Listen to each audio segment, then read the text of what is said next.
তো আজকে সবগুলো বিষয় নিয়ে আমাদের আলোচনার সুযোগ আসলে নেই, তবে একটা ইন্টারেস্টিং বিষয় আমরা টাচ করবো ইনশাআল্লাহ, এবং ভবিষ্যতে যদি আপনাদের আগ্রহ থাকে এবং আল্লাহ সুযোগ করে দেন তাহলে অন্যান্য বিষয়গুলো আমরা শেয়ার করতে পারবো ইনশাআল্লাহ। আজকে আমরা আনসিন ওয়ার্ল্ডে আমাদেরই এই পৃথিবীবাসীর আরেক জগতের বিষয় আলাপ করব, সেটি হচ্ছে জিন। আল জিন, আলামুল জিন, দ্য ওয়ার্ল্ড অফ জিন। তাদের সম্পর্কে আমরা কিছু আলাপ করবো ইনশাআল্লাহ। যেহেতু আমাদের অনেকেরই ধারণা যে ভূত বলতে আমরা যাদেরকে বুঝি সেটাই বুঝি জিন, ঘোস্ট লাইক ক্রিয়েশন অফ আল্লাহ, মানে ভূতের মতো এক ধরনের জীব, এটাই হচ্ছে জিন। অবশ্য ভূতের কাহিনী পড়েনি এমন কি কেউ আছেন এখানে? মনে হয় না। আমরা ছোট সময় থেকে ভূতের কাহিনী পড়েছি, ভূত সম্পর্কে জানি, অনেক আজগুবি ধরনের গল্প। আর আমি নিজেও ভূতে পাওয়া মানুষকে দেখেছি, অর্থাৎ দাবি করা হচ্ছিল যে হ্যাঁ তাকে ভূতে ধরেছে ইত্যাদি, এই সমস্ত কিছু। একটা ভুল ধারণা আছে এই ভূতরা হচ্ছে জিন, বা জিন বলতে ভূতদেরকে বোঝানো হয়, কিন্তু আসলে ধারণাটা ঠিক পুরোপুরি তেমন নয়। আল কোরআনের মধ্যে অনেকে আমাদের মধ্যে আজকের আধুনিক যুগের আধুনিক মনস্ক শিক্ষিত মানুষ আমরা দেখি যে তারা জিনে বিশ্বাসই করতে চান না। তারা ভাবেন যে যেহেতু সায়েন্টিফিক্যালি এগুলোকে আমরা প্রুভ করতে পারি না, অতএব বিশ্বাসের কোনো প্রয়োজন নেই। এখানে একটা বিষয় বলে নেই, এই ধারণাটা আমাদের মধ্যে আজকে ইভেন মুসলিম সোসাইটিতেও প্রবল হয়ে উঠেছে। কেন? মানে একটা বিষয় আমরা লক্ষ্য করছি যে সায়েন্টিফিক্যালি প্রুভড না এরকম অনেক কিছুকেই আমরা কিন্তু বিশ্বাস করছি। সবচেয়ে আধুনিক মনস্ক যিনি, তিনিও কিন্তু বিশ্বাস করছেন অনেক কিছুতে, এবং এটা বাস্তব। মহাশূন্য সবকিছু কি আমাদের কাছে আছে, জানা আছে? আর যেটা জানা নেই সেটাকে সবসময় অবিশ্বাস করার প্রবণতা, এটা তো ঠিক নয়। এটা যদি সায়েন্সের যে জিনিসগুলো এখনো এক্সপ্লোরড হয়নি সেক্ষেত্রে প্রযোজ্য হয়, তাহলে রিলিজিয়নের ব্যাপারে প্রযোজ্য হবে না কেন? বিশেষ করে রিলিজিয়নের ক্ষেত্রে সোর্স অফ নলেজ হচ্ছে ওহী। আমরা সাহস করে অনেকেই হয়তো ওহীর অনেক কিছু অস্বীকার করছেন, আবার অনেকেই সাহস করে পুরোটা অস্বীকার করছেন না, আবার অনেকে পুরোটা বিশ্বাস করছেন। বিশ্বাস যদি করতে হয় তাহলে সায়েন্স এবং ওহী এর মধ্যে কনফ্লিকশন তৈরির কোনো প্রয়োজন নেই। তাহলে আনসিন ওয়ার্ল্ডের অনেক কিছুই, মানে যেটা বাস্তবেও আমাদের অজানা, আমরা যদি তাতেও বিশ্বাস স্থাপন করি, নেগেটিভ সেন্সে না নিই, তাহলে ইসলামের অনেক বিষয় যেগুলো আমাদের ফিজিক্যালি প্রুভ করার কোনো সুযোগ নেই, সেগুলোকে অস্বীকার করার কোনো কারণ আসলে নেই। আমরা দেখি যে আল কোরআনের মধ্যে আল্লাহ রাব্বুল আলামিন সূরা জিন সম্পর্কে ব্যাপক আলোচনা করেছেন অনেকগুলো সূরাতে। আমি বলেছিলাম যে আমাদের অনেকেই জিনকে অস্বীকার করার একটা প্রবণতা তাদের মধ্যে আমরা দেখি, এবং তারা অস্বীকার করেন। কিন্তু যারা কোরআনে বিশ্বাস করেন তাদের পক্ষে কি সম্ভব জিনকে অস্বীকার করা? যেহেতু আল কোরআনের মধ্যে জিন সম্পর্কিত ব্যাপক আলোচনা আছে, একটা সূরার নামই তো আছে আল জিন, সূরাত আল জিন, এবং সেই সূরার প্রায় অর্ধেক অংশেই জিনের আলোচনা। আমরা একটু পড়ে দেখব আয়াতগুলো ইনশাআল্লাহ। এরপরে সূরা আল আহকাফের মধ্যে 29 থেকে 32 নম্বর আয়াত পর্যন্ত ভালো জিনরা কিভাবে তারা আচরণ করেন এবং কি কাজ করেন সে সম্পর্কিত সুন্দর একটা ডেসক্রিপশন সেখানে আছে। তারপরে সূরা আল হিজরের মধ্যে সূরা জিন সম্পর্কে আলোচনা আছে, যে সূরাটা আপনারা সবাই জানেন, সূরা আন-নাস। কি বলা হয়েছে শেষে? মিনাল জিন্নাতি ওয়ান নাস। সেখানে জিন এবং ইনসানের মধ্য থেকে যারা শয়তান তাদের কথা বলা হয়েছে। এভাবে আরো অনেকগুলো সূরাতে আমরা দেখব ইনশাআল্লাহ, আলোচনার মধ্যে আসবে যে জিন সম্পর্কিত আলোচনা এসেছে। আমরা একটু মানে জিন সম্পর্কে সবারই একটা কিউরিওসিটি আছে যে ইসলামের দৃষ্টিতে জিনের যে ইতিহাস, তাদের সৃষ্টি থেকে হয়েছে, কিভাবে হয়েছে, তারা কোথায় থাকে, এই বিষয়গুলো সম্পর্কে একটু আলোচনা করে নেই। সূরা আল হিজরের মধ্যে জিনকে কোন বস্তু থেকে আল্লাহ তাআলা সৃষ্টি করেছেন সে সম্পর্কিত তথ্য রয়েছে। যেমন আল্লাহ তাআলা বলেছেন ওয়াল জান্না খালাকনাহু মিন ক্বাবলু মিন নারিস সামুম। এর আগে তিনি আল্লাহ তাআলা বলেছেন মানুষকে তিনি সৃষ্টি করেছেন ঠনঠনে শুষ্ক কালচে মাটি থেকে, মিন হামাইম মাসনুন, ঠনঠনে শুষ্ক কালচে মাটি থেকে। আর বলেছেন আর জিনকে আমি তাদের পূর্বে, অর্থাৎ মানব সৃষ্টির আগে তাদেরকে সৃষ্টি করেছি উত্তপ্ত অগ্নিশিখা থেকে, উত্তপ্ত অগ্নিশিখা থেকে। আর সূরা আর রহমানের মধ্যে, আর রহমান অনেকেরই মুখস্থ আছে সূরাটা, আর রহমানের মধ্যে আল্লাহ তাআলা বলছেন ওয়া খালাকাল জান্না মিন মারজিম মিন নার, আর প্রবল অগ্নিশিখা থেকে তিনি জিনকে সৃষ্টি করেছেন। তাহলে সূরা রহমানের মধ্যেও আমরা পেলাম জিনের ঘটনা, সূরা আল হিজরের মধ্যে সে কথাটি বলা হয়েছে। তাহলে জিনকে সৃষ্টি করা হচ্ছে অগ্নিস্ফুলিঙ্গ থেকে বা অগ্নিশিখা থেকে। তাহলে এটা হচ্ছে জিনের সংজ্ঞা। আল্লাহ তাআলা মানুষকে সৃষ্টি করেছেন প্রায় 9টারও বেশি স্পষ্ট আয়াত আছে। মানুষকে, প্রথম যে মানুষ আদম আলাইহিস সালাম, তাকে সৃষ্টি করেছেন মাটি থেকে, কাদা মাটি থেকে, এবং যেটা বলা হয়েছে মিন হামাইম মাসনুন, ঠনঠনে শুষ্ক কালচে মাটি থেকে। আর জিনকে সৃষ্টি করেছেন তিনি উত্তপ্ত অগ্নিশিখা থেকে। তাহলে মানুষের সংজ্ঞা, যদি সৃষ্টিগত সংজ্ঞা বলি, তাহলে মানুষের সংজ্ঞা হচ্ছে যাকে মাটি থেকে আল্লাহ সৃষ্টি করেছেন, আর জিনকে সৃষ্টি করেছেন অগ্নি স্ফুলিঙ্গ বা অগ্নি শিখা থেকে। এ সম্পর্কিত হাদিসও রয়েছে একাধিক। কখন তাদেরকে সৃষ্টি করা হয়েছে সে তথ্যটাও কিন্তু আমরা সূরা আল হিজরের মধ্যে পেয়ে গেলাম। মিন কাবলু, আই মিন কাবলিল ইনসান, মানুষ সৃষ্টির আগে। আল্লাহ তাআলা জিনদের যে নেচার, সৃষ্টিগত যে বৈশিষ্ট্য, সেটাও তুলে ধরেছেন আরেকটি সূরায়, সেটি হচ্ছে সূরা আল আরাফের মধ্যে। আল্লাহ তাআলা বলছেন, ওয়ালাকাদ দারানা লিজাহান্নামা কাসীরাম মিনাল জিন্নি ওয়াল ইনস, আমি জাহান্নামের জন্য সৃষ্টি করেছি অনেক জিন এবং অনেক মানুষকে। এখানে যদিও আল্লাহ তাআলা বলছেন আল্লাহ তাদেরকে জাহান্নামের জন্য মানে ফিক্সড করে ফেলেছেন, ব্যাপারটা মানে এইভাবে বুঝলে হবে না, বরং আল্লাহ সৃষ্টি করেছেন সমস্ত মানুষকে, সমস্ত জিনকে। তাদের মধ্যে যারা ভালো কাজ করবে তাদের জন্য আল্লাহ তাআলা জান্নাত নির্ধারণ করেছেন, আর যারা খারাপ করবে তাদের জন্য জাহান্নাম নির্ধারণ করেছেন। এটা কি আল্লাহ তাআলা তার আরেকটা এক্সপ্রেশন এখানে তিনি আমাদের সামনে পেশ করেছেন, যে মানুষ, একদল জিনকে একদল মানুষকে তিনি জাহান্নামের জন্য সৃষ্টি করেছেন। এরপরে বলা হচ্ছে যাদেরকে তিনি জাহান্নামের জন্য সৃষ্টি করেছেন তাদের বৈশিষ্ট্য হলো লাহুম কুলুবুন লা ইয়াফকাহুনা বিহা, তাদের হৃদয় থাকবে, হার্ট থাকবে, but they will not comprehend and they will not understand by their heart. তারা তাদের হৃদয় দিয়ে কোনো কিছু অনুভব করবে না, সত্যকে অনুধাবন করবে না। ওয়ালাহুম ওয়ান্নাহু কানা রিজালু মিনাল ইনসি ইয়াউযুনা বিরিজালি মিনাল জিন ফাযাদুহুম রাহাকা, আর মানুষের মধ্য থেকে একদল লোক, তারা একদল জিনের মাধ্যমে, তারা জিনের কাছে আশ্রয় গ্রহণ করত, জিনের সেবা করার মধ্য দিয়ে, জিন প্রতিপালনের মধ্য দিয়ে, এবং জিনের মাধ্যমে তারা কিছু সার্ভিস নেওয়ার মধ্য দিয়ে। সে অনেক আগ থেকে ছিল। আজও আমরা কিন্তু লক্ষ্য করি আমাদের সমাজে যারা খুনার কিংবা এরকম কিছু নামে পরিচিত, অবশ্য তারা ফ্রি স্টাইলে এই কাজটা করে থাকে, জিন প্রতিপালন করা, অথবা জিনের সাথে একটা সম্পর্ক রাখা, অথবা জিনের শরণাপন্ন হওয়া। এখানে জিনরা বলছে যে একদল মানুষ একদল জিনের কাছে শরণাপন্ন হয়ে থাকে, ফলে তারা ওদের অহংকার বাড়িয়ে দিয়েছিল। জিনের শক্তিতে তারা ভাবছে, মানুষরাও অহংকারের মধ্যে যে তারা অসাধ্য সাধন করতে পারে, করতে পারে। জিনের চিকিৎসা আপনারা শুনেছেন ইতিমধ্যে, বাংলাদেশে জিনের বাদশাহ নানা ধরনের কীর্তিকলাপ তাদের। অবশ্য তাদের জিনের বাদশাহ এমন ছিল যে এরা মানুষ, এদেরকে পরবর্তীতে ধরাও পড়তে হয়েছে।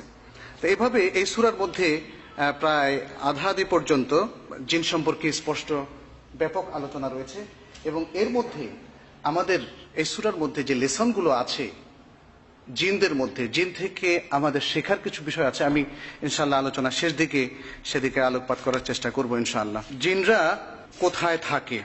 জিনের আগে আমরা শয়তানের বিষয়টা একটু আলোচনা করি, যেহেতু শয়তান যাদেরকে আমরা চিনি, যেমন ইবলিস কানা মিনাল জিন, কোরআনের ভাষা ইবলিসও ছিল জিনের অন্তর্ভুক্ত। আর আজকাল ইবলিসের যে বংশধর, ইবলিসের বংশধর আছে যাদেরকে আমরা শয়তান নামে অভিহিত করি, তাদের সম্পর্কে ইসলাম কি বলছে? এখানে আমরা দেখি আল্লাহ তাআলা বলছেন, ফাকাতিলু আউলিয়া আশ-শায়াতিন ইন্না কায়দা শায়তানি কানা দাঈফা। তিনি বলছেন যে শয়তানদের বন্ধুদের বিরুদ্ধে তোমরা যুদ্ধ করো, সংগ্রাম করো, কারণ শয়তান মানুষকে সবসময় মিসগাইড করে। অতএব একটা রেসিস্টেন্স আমাদের গড়ে তুলতে হবে শয়তানের বিরুদ্ধে, যেহেতু শয়তান হচ্ছে সব ধরনের ইভলের সিম্বল, সব ধরনের মন্দ এবং অমঙ্গলের সিম্বল। সে কথাটি এখানে বলা হচ্ছে যে শয়তানের বন্ধুদের এবং সাঙ্গপাঙ্গ যারা রয়েছে তাদের বিরুদ্ধে তোমরা সংগ্রাম করো, কারণ শয়তানের যে ষড়যন্ত্র সেটি কানা দাঈফা, অত্যন্ত দুর্বল। শয়তানের মূলটা কি? কোরআনে কিন্তু সে কথাটাও তুলে ধরা হয়েছে। শয়তানের মূল হচ্ছে যে ইবলিস, এবং তার শুরুটা কিরকম? প্রথমে তাকে, সে জিন হওয়ার পরেও তাকে ফেরেশতাদের সাথে থাকতে দেওয়া হয়েছিল, এবং এই কথাই সূরা বাকারার মধ্যে বলা হয়েছে, ওয়াইদ কুলনা লিল মালাইকাতি ইসজুদু লিআদম, যখন ফেরেশতাদেরকে আমরা বললাম তোমরা আদমকে সিজদা করো, ফাসাজাদু, তারা সকলে সিজদা করলেন। ফেরেশতাদের সাথে ছিল ইবলিস, এবং ইবলিস তখন ফেরেশতাদের কলিগ ছিল এবং তাদের মতোই ভালো কাজের চর্চা করত। কিন্তু কখন সে শয়তান হলো? যখন সে আল্লাহ তাআলার এই নির্দেশকে অমান্য করলো। আল্লাহ তাআলা বলছেন ইল্লা ইবলিস, কিন্তু ইবলিস সে কোনো সিজদা করলো না। ওয়াস্তাকবারা, সে অহংকার করলো, সে অস্বীকার করলো সিজদা করতে। ওয়া কানা মিনাল কাফিরিন, এবং সে কাফিরদের অন্তর্ভুক্ত হয়ে গেল। তাহলে এই হলো শয়তানের শুরু। এটাই হচ্ছে শয়তানের প্রথম ইতিহাস। এবং তারপরে যারা ইবলিসের সাঙ্গপাঙ্গ ছিল, পরবর্তীতে তারা আস্তে আস্তে শয়তানের যে বংশধর এবং মানুষের যে শত্রু হওয়া শুরু করলো, সে কথাটি কোরআন আমাদের সামনে চমৎকারভাবে তুলে ধরেছে। কোরআন বলেছে যে শয়তান হচ্ছে তোমাদের চিরতর শত্রু, সুতরাং শয়তান থেকে তোমরা বেঁচে থাকো। আর ইবলিস যে জিনের অন্তর্ভুক্ত, সে কথাটি সূরা আল কাহফের মধ্যে এসছে, ইল্লা ইবলিস কানা মিনাল জিন্নি ফাফাসাকা আন আমরি রাব্বিহি। ইবলিস জিনদের অন্তর্ভুক্ত এবং সে পরবর্তীতে তার প্রভুর নির্দেশকে সে অমান্য করেছিল। ইবলিস বা শয়তানের যে ছবি, যে পিকচার, যে অ্যাপিয়ারেন্স, সেটা কিন্তু কদর্য, সেটা ভয়ঙ্কর। সেই চেহারা মানে সুখকর কোনো স্মৃতি নয়। এবং সে কথাটি কোরআন এভাবে তুলে ধরেছে, ইন্নাহা শাজারাতুন তাখরুজু ফি আসলিল জাহিম। এটি হচ্ছে একটি বৃক্ষ, শাজারাতুন তাখরুজু, যেটাকে জাক্কুম বৃক্ষ বলা হয়। এই জাক্কুম বৃক্ষটা এমন ভয়ঙ্কর, যদি যেটা জাহান্নামী যারা হবে তাদেরকে খাবার দেওয়া হবে, এবং যেটা পেটে গেলে বের হওয়ার সময় তার শরীরের ভেতরের সমস্ত বিষয়, সমস্ত পেটে যা কিছু আছে, পাকস্থলী সহ সবকিছু বের হয়ে যাবে। এই ভয়ঙ্কর গাছটি জাহান্নামের মধ্য ভাগে আছে, কেন্দ্রে রয়েছে। এবং বলা হয়েছে তলউহা কাআন্নাহু রুউসুশ শায়াতিন। এর যে শাখা প্রশাখা, গাছের যে বিস্তৃতি, এটা হচ্ছে শয়তানের মাথার মতো। তো এটা দিয়ে মূলত ইন্ডিকেট করা হয়েছে তার অ্যাপিয়ারেন্স হচ্ছে ভয়ঙ্কর, দেখতে ভয় পাওয়ার মতো এরকম। তারপরে শয়তানের যেই জিন শয়তান, তার দুটো শিংয়ের কথাও কিন্তু বলা হয়েছে হাদিসের মধ্যে। যেমন বলা হয়েছে যে তোমরা তোমাদের সালাত যখন ঠিক সূর্য উঠে অথবা যখন সূর্য অস্ত যায়, এই সময় পড়ো না, কারণ এই সময় সূর্য শয়তানের দুই শিংয়ের উপর দিয়ে উঠে। সাইন্টিফিক ইন্ডিকেশন অথবা হাদিসের মধ্যে সাইন্টিফিক ইন্ডিকেশন হিসেবে তারা দেখছে। তো সুতরাং এই বিষয়গুলো, ওহির যে ইনফরমেশন, বিশেষ করে যারা মুসলিম রয়েছেন তাদের সেগুলোর প্রতি দৃঢ় বিশ্বাস রাখতে হবে, যদিও সেটা আমরা সাইন্টিফিক্যালি সরাসরি প্রুভ করতে না পারি। জিনদের খাবার কি? জিনরা কি খায় আপনাদের কারো জানা আছে? জিনরা মানুষের খাবার খেতে পারে, এটা অসম্ভব নয়, তবে তাদের প্রধান খাদ্য কি এটা হাদিসে এসছে, হাড় এবং গোবর, এ দুটো। যেমন হাদিসের ভাষা বলা হয়েছে ফাইন্নাহু যাদু ইখওয়ানুকুম মিনাল জিন, সেটা কি আর রাউথ এবং আল ইযাম। আল ইযাম মানে হচ্ছে হাড় এবং রাউথ মানে হচ্ছে গোবর, অর্থাৎ গরুর যে উচ্ছিষ্ট সেটি। আর এছাড়া অন্যান্য খাবারও তারা খেতে পারে, সেটা নিষিদ্ধ নয়, তবে এটা হচ্ছে জিনদের খাবার। এই জন্যে এগুলোকে ব্যবহার করতে নিষেধ করা হয়েছে ইসলামে। এগুলোকে আমাদের এগুলোকে বিনষ্ট করতে নিষেধ করা হয়েছে। যে কোনো হাড়, সাধারণত পশুর যে হাড়, আমরা যে হাড়গুলো ফেলে দেই আমাদের খাবারের পরে, সেই হাড়গুলো তাদের খাদ্য। এই জিনরা কি বিবাহ করে, তাদের কি বংশবিস্তার হয়? হ্যাঁ, সেই ইন্ডিকেশনটাও হাদিসের মধ্যে পাওয়া যায়। যেমন কোরআনের মধ্যেও পাওয়া যায়। সূরা আর রহমানের মধ্যে বলা হচ্ছে বেহেশতের মধ্যে যারা রয়েছে তাদের কথা, যে লাম ইয়াতমিসহুন্না ইনসুন ক্বাবলাহুম ওয়ালা জান, তাদেরকে স্পর্শ করেনি কোনো মানুষ অথবা কোনো জিন। অর্থাৎ প্রত্যেকেই এতটা নিষ্কলুষ থাকবে, চারিত্রিক কোনো অধপতন কিংবা কলুষতা তাদেরকে স্পর্শ করবে না। সেটি বোঝানোর জন্য বলা হয়েছে যে মানুষও তাদেরকে স্পর্শ করেনি, জিনও তাদেরকে স্পর্শ করেনি। তার মানে এই পৃথিবীতে মানুষ এবং জিনের মধ্যে এই প্রক্রিয়াটা আছে। এর বৈধ প্রক্রিয়াটা হচ্ছে যেমন বিবাহ। তাহলে জিনের মধ্যে মানুষের মতোই বিবাহ প্রথা রয়েছে, যেহেতু জিনের মধ্যেও বিলিভার বা মোমেন এবং আনবিলিভার এবং অমুসলিম বা যারা বিশ্বাসী নয় এরকম রয়েছে। সুতরাং বিবাহ প্রথা তো অনুসরণ করবে তারাই যারা সাধারণত বিশ্বাসী, এবং অন্য ধর্মের মধ্য থেকেও যারা আসমানি কিতাব গ্রন্থ প্রাপ্ত হয়েছিল তাদের মধ্যেও বিবাহ আছে। অবশ্য পৃথিবীর যে কোনো ধর্মের মধ্যেও বিবাহ আছে, কিংবা যারা ধর্ম মানে না তাদের মধ্যেও বিবাহ দেখা যায়, যদিও আজকাল এই প্রথাটার প্রতি অনেকেই বিরাগ ভাজন হয়ে গিয়েছেন।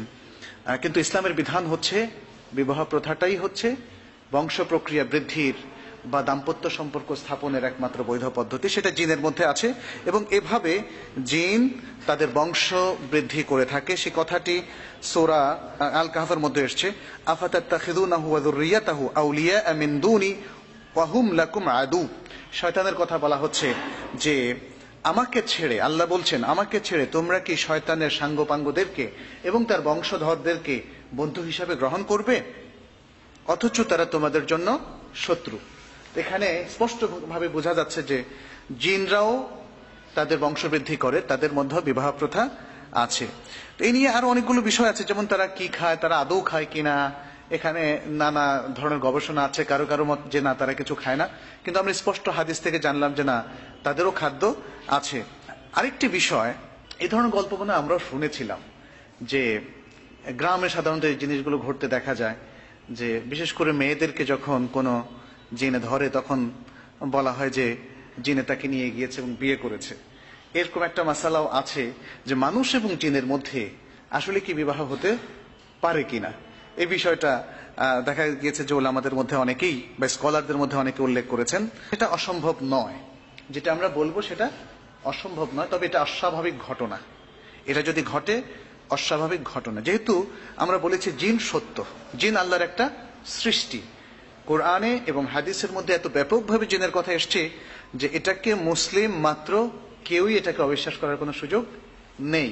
এবং যে কথা আমরা বলেছি যে জিন শুধু আপনি দেখতে পাচ্ছেন না, অথবা আপনি কখনো অনুভব করেননি, অথবা আপনার সামনে জিনের কোনো আলামত প্রকাশ পায়নি, শুধু সে কারণে আপনি জিনকে অস্বীকার করবেন, এটা কোনো যুক্তি হতে পারে না।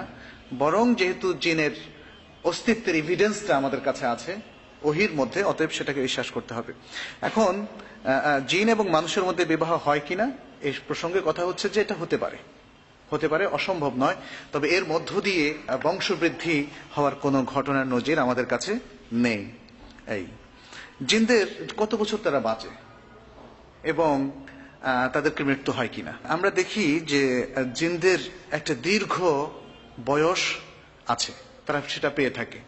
এর মধ্যে সূরা আরাফের মধ্যে ইবলিস যে জিনদের অন্তর্ভুক্ত ছিল, সে যখন আল্লাহর কাছে বলল আনযিরনি ইলা ইয়াউমি ইউবআথুন, হে আল্লাহ, আমি এই মানব প্রজাতি যাদেরকে সিজদা না করার কারণে আজকে আমার এই দুর্দশা, তাদেরকে বিভ্রান্ত করার অনুমতি তোমার কাছে চাচ্ছি, এবং এই অনুমতি চাচ্ছি যে আমাকে এই মিশনে মানে কিয়ামত পর্যন্ত থাকার আমাকে অবকাশ দাও।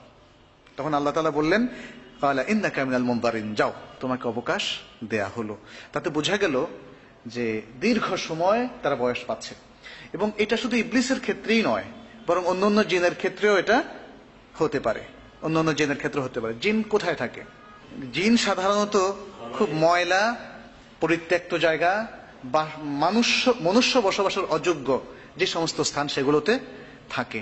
এমনকি তারা হাম্মামের মধ্যেও থাকে। আমরা অনেক গল্প শুনেছিলাম আমি যখন মদিনায় ছিলাম, মানে যারা ফেস করেছে এরকম কিছু সিচুয়েশন তাদের কাছে শোনা, আমি নিজে প্রুভ করিনি সেটা হচ্ছে যে হাম্মামের মধ্যে, অর্থাৎ যেমন মক্কা থেকে মদিনা যাওয়ার পথে যেখানে স্ট্র্যান্ডেড এরিয়া, একদম আইসোলেটেড, মানুষ থাকে না, কিন্তু হঠাৎ করে কোনো পথিক এসে সে হাম্মামটা ব্যবহার করে, এই ধরনের জায়গাগুলোতেও প্রচুর জিন থাকে এবং এরকম অনেক ঘটনা আমরা সেখানে শুনেছি। যাই হোক, হাম্মামে যে জিন থাকে এই জন্যই কিন্তু আমাদেরকে শিখিয়ে দেওয়া হয়েছে একটা দোয়া, আল্লাহুম্মা ইন্নী আউযু বিকা মিনাল খুবসি ওয়াল খাবাইস।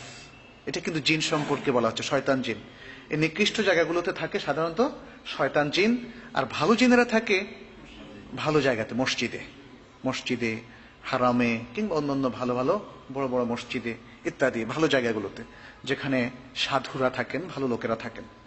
তাহলে এই যেহেতু ম্যাক্সিমাম জিনই খারাপ, মানুষের মধ্যেও অধিকাংশ লোকই মিসগাইডেন্সের মধ্যে আছে, অতএব ঠিক মানুষও যেমন ধরেন আজকাল মসজিদের চাইতে ক্লাব, তারপরে যেখানে ড্যান্স হয়, যেখানে কনসার্ট হয়, সেখানে দেখবেন স্টেডিয়াম ভর্তি লোক, তাই না? মানুষও বেশি থাকে।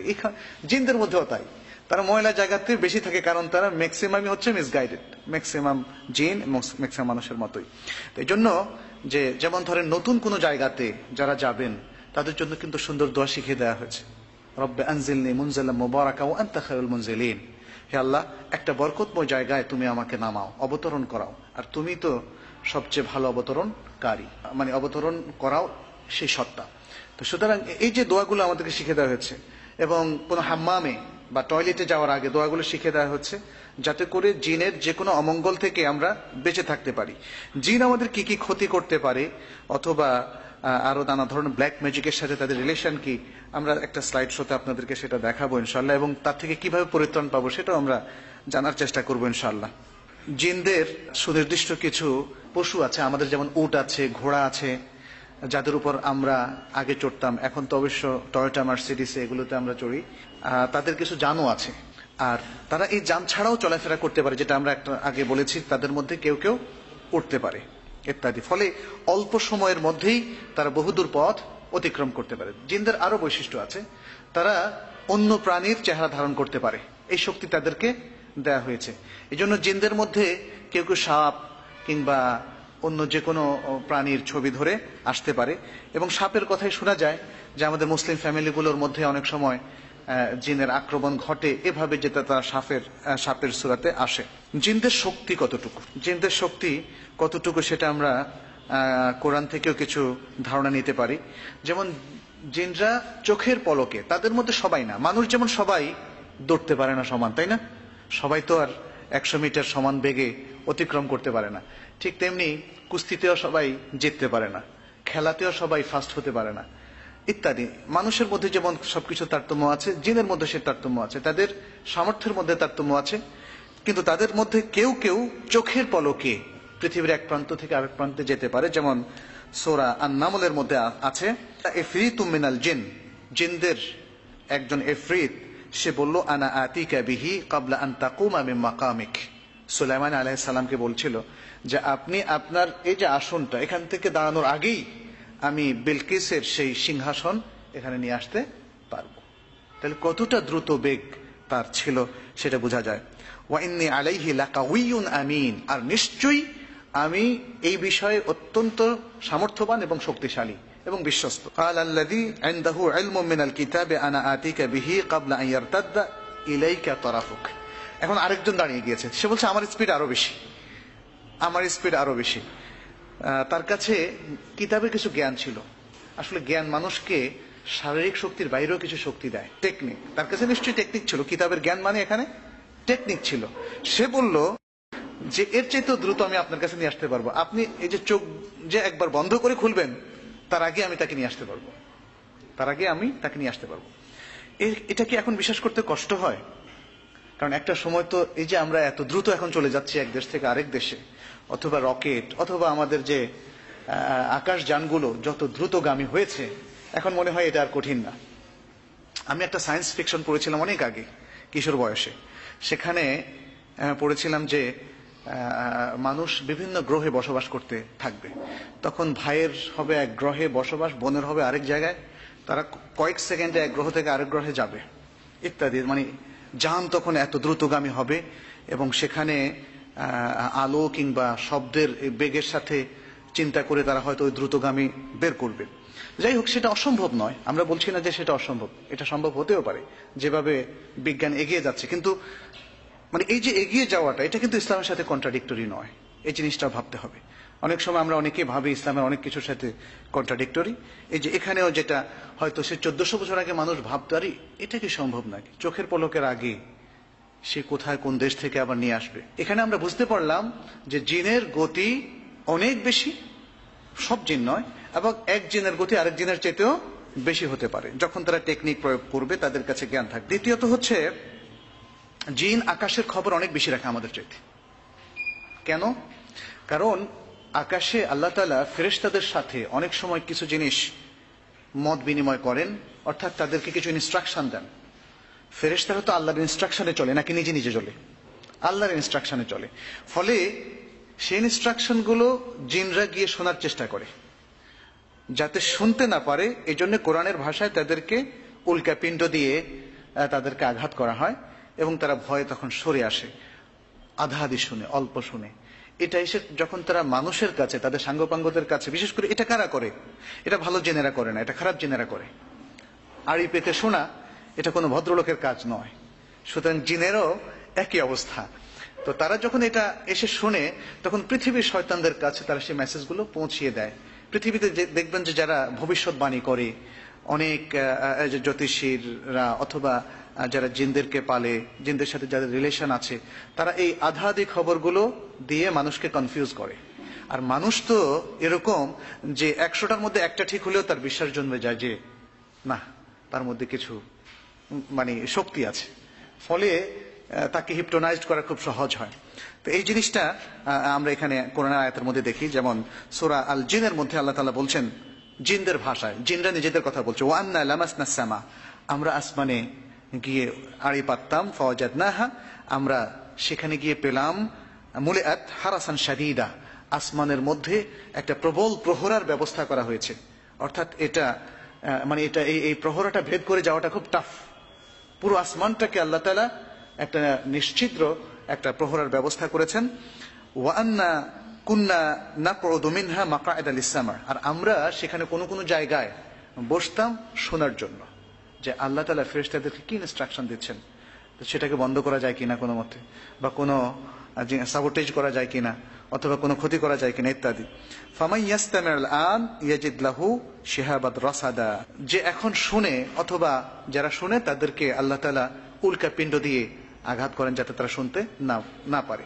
তো এখানে যেটা মানে এসছে সেটা হচ্ছে যে তারা আসমানে তাদের একটা অ্যাক্সেস আছে, তারা ফেরেশতাদের কাছাকাছি লুকিয়ে শোনার একটা প্রবণতা তাদের মধ্যে আছে, যদিও তারা সেখানে পুরোপুরি সামর্থ্য হয় না। তাদের বিভিন্ন কাজের কথাও সূরা সাবার মধ্যে এসছে, সূরা সাবার 12 থেকে 13 আয়াতের মধ্যে এসছে যে তারা যেমন সুলাইমান আলাইহিস সালামের রাষ্ট্র অনেক কাজ করেছে, এখনো তারা করে, কিন্তু তারা তাদের কাজ সব কাজের ডেসক্রিপশন আসেনি। সুলাইমান আলাইহিস সালাম তারা কি করেছিল, মেহরাব তৈরি করেছিল, এবং বাইতুল মাকদেসের অনেকগুলো স্থাপনা তারা তৈরি করেছিল, এবং সেই কাজটা কমপ্লিট হওয়ার জন্য আল্লাহ তাআলার পক্ষ থেকে যে একটা বিশেষ উইজডম কাজ করেছিল যে সুলাইমান আলাইহিস সালাম মারা গিয়েছেন, কিন্তু জিনরা সেটা বুঝতে পারেনি। এখানে জিনদের কিছু ব্যর্থতাও দেখা যায়, যে তারা যে প্রবল ক্ষমতা সম্পন্ন, তারা যে সবকিছু বুঝে, ব্যাপারটা মোটেই তা নয়, বরং তারাও টের পায়নি। যেহেতু সুলাইমান আলাইহিস সালামের যে তিনি ইন্তেকাল করেছেন, তার হাতে লাঠি ধরা ছিল, সে অবস্থায় একটা লম্বা টাইম চলে গিয়েছে। যখন স্থাপনার কাজগুলো শেষ হয়ে গেল, তখন দেখা গেল যে উই পোকা বা এই জাতীয় ওই লাঠিটা খেয়ে ফেললো, তখন তিনি পড়ে গেলেন। আর তখন জিনরা বুঝতে পারলো যে সুলাইমান আলাইহিস সালাম তো অনেক আগেই মারা গিয়েছেন। এবং তারা যদি আগে বুঝতে পারতো, কোরআনের আয়াত এভাবে বলা হয়েছে যার অর্থ, তারা যদি বুঝতে পারতো তাহলে তারা বলতো তাহলে এত কষ্ট গলদ ঘর্ম তো আমাদেরকে হতে হতো না। তাহলে দেখা যাচ্ছে যে তারাও বিভিন্ন ধরনের শৈল্পিক কাজকর্মে বা দুনিয়ার কাজকর্মে তারাও দক্ষ, এবং কোন কোন ক্ষেত্রে তারা মানুষের চাইতেও দক্ষ। এর আয়াত থেকে সেটাই বোঝা গেল। তারা বিভিন্ন শেকেল সূরা ধরতে পারে, সে কথা একটু আগে বলেছি। কোরআনে তার দলিল হচ্ছে ওয়াইদ যায়্যানা লাহুমুশ শায়াতানু আমালাহুম ওয়া ক্বালা লা গালিবা লাকুম লিয়াউম মিনান নাসি ওয়া ইন্নী জারুল লাকুম, যখন শয়তান তাদেরকে, মুসলমানদেরকে তাদের কাজকে সুশোভিত করে দিল এবং বলল যে আজকে মানুষ, এটা কাফেরদের কথা বলা হচ্ছে, কাফেরদের কথা বলা হচ্ছে যে কাফেরদের কাছে তাদের কাজকে সুশোভিত করে দিল এবং বলল যে আজকে তোমাদের উপর কেউ বিজয়ী হবে না। এটা বদর যুদ্ধের ঘটনা। কাফেররা যারা মদিনা এসেছিল মুসলমানদেরকে নিশ্চিহ্ন করার জন্য, তখন শয়তান তাদেরকে হেল্প করছিল, নানাভাবে ইন্ধন যোগাচ্ছিল আর সাহস যোগাচ্ছিল, বলছিল তোমাদের পরাজিত হওয়ার কোনো কারণ নেই, তোমরাই বিজয়ী হবে। এবং শয়তান তখন একজন মানুষের সূরত ধরে তাদেরকে উদ্বুদ্ধ করছিল, আর তাদেরকে বলছিল ইন্নী জারুল লাকুম, আমি তোমাদেরই প্রতিবেশী, তোমরা ভয় পেও না, তোমরা এগিয়ে যাও। কারণ সে জানে যে এই অবস্থায় সাহস যোগানোর একটা বিশাল একটা পজিটিভ। তারপরে দেখা গেল যে শয়তান আরো কি করলো, ফালাম্মা তারাআতিল ফিআতান, যখন বদরের যুদ্ধে দুই প্রান্তের লোকরা পরস্পর মুখোমুখি হলো, নাকাসা আলা আকিবাইহি, তখন সে তার বিপদটা টের পেল, আর কি হলো, তার পশ্চাৎ করা শুরু করলো। ওয়াকালা ইন্নী বারিউম মিনক, তখন পরাজিত শক্তিকে সে বলল কি, ইন্নী বারিউম মিনক, তোমাদের সাথে আমার আর কোনো সম্পর্ক নাই। শয়তানের এই হচ্ছে স্বভাব, যে যাদেরকে সে সাহস যোগালো, যাদের সে সহযোগী, তাদেরকে ছাড়তেও সে কার্পণ্য করে না। ইন্নী আরা মা লা তারাউন, আমি যা দেখি তোমরা তা দেখো না। কি কাদেরকে দেখেছিল? ফেরেশতাদেরকে দেখেছিল, কারণ তখন মুসলমানদের সাহায্যে এসেছিল ফেরেশতারা। সেটাও কিন্তু সূরা আলে ইমরানের মধ্যে বলা হয়েছে যে মুসলমানদের সাহায্যে প্রচুর ফেরেশতারা নাজিল হয়েছিলেন। এই ফেরেশতারা নানাভাবে তাদের মানসিক শক্তিকে জাগিয়ে তুলেছেন, তাদেরকে সাহায্য করেছেন। ফলে বদরের যুদ্ধে একটা অসম যুদ্ধ হওয়ার পরেও সেখানে মুসলমানরা বিজয় লাভ করেছে। তো এখানে যেটা আমরা দেখতে পাচ্ছি, শয়তানের ডুয়েল ক্যারেক্টার, এবং দেখতে পাচ্ছি যে সে একবার বন্ধুর ভূমিকা, আরেকবার পলায়নপর এক শত্রুর ভূমিকায় এভাবে সে এখানে এসেছে। শয়তানের আরো একটা শক্তি আছে, এই জিন শয়তানের, যেটা বুখারী এবং মুসলিমের হাদিসের মধ্যে রাসূলুল্লাহ সাল্লাল্লাহু আলাইহি ওয়াসাল্লাম বলেছেন যে ইন্না শায়তানা ইয়াজরি মিনাল ইনসানি মাজরাদ দাম, মানুষের শিরায় শিরায় শয়তানের অ্যাক্সেস আছে। শয়তান প্রবাহিত হয়, সন্তরণ করে মানুষের শিরায় শিরায়, অর্থাৎ মানুষের শিরায় সে ধাবমান হতে পারে, সে চলতে পারে, সে ঢুকতে পারে। এখানে একটা বিষয় কিন্তু আমাদের চিন্তার বিষয় আছে, শয়তান অ্যাকসেপ্ট করে না। এই মনটা যখন সত্যকে অ্যাকসেপ্ট করে তখন শয়তান পরাজিত, আর এই মনটা যখন অসত্যকে, মিথ্যাকে অ্যাকসেপ্ট করে তখন শয়তান বিজয়ী, এবং শয়তানের অ্যাক্সেসের কারণে সেটা সম্ভব। শয়তান অনেকাংশেই বিজয়ী, কারণ পৃথিবীর অধিকাংশ মানুষের মধ্যেই মন্দটাই কাজ করে দেখা যাচ্ছে। আল্লাহ তাআলা আমাদের সবাইকে